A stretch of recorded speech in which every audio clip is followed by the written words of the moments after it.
In today's video, I'm going to teach you how to turn on two-step verification for your Microsoft account.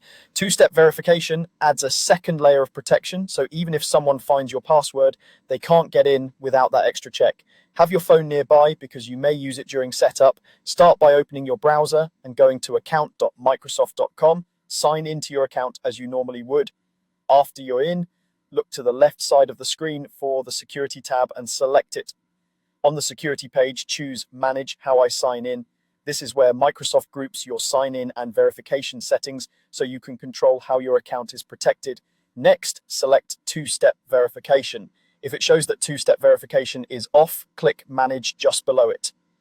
Microsoft will display a short overview of what's about to happen. Take a moment to read the steps on the screen, then click Next to continue.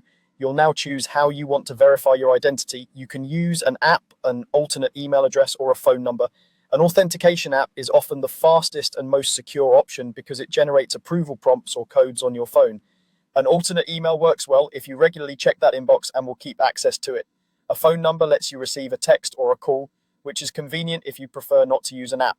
After you pick your method, click Get It Now. If you chose an app, click Get It Now again to begin setting it up. You'll need to download the Authentication app on your mobile phone.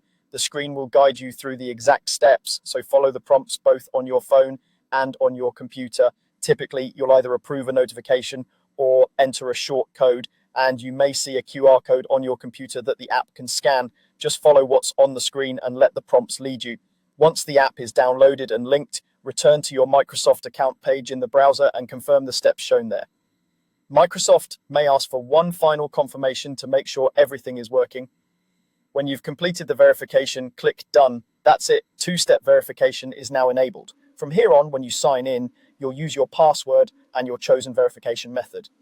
This simple setup dramatically improves your account security and gives you better control over who can access your information.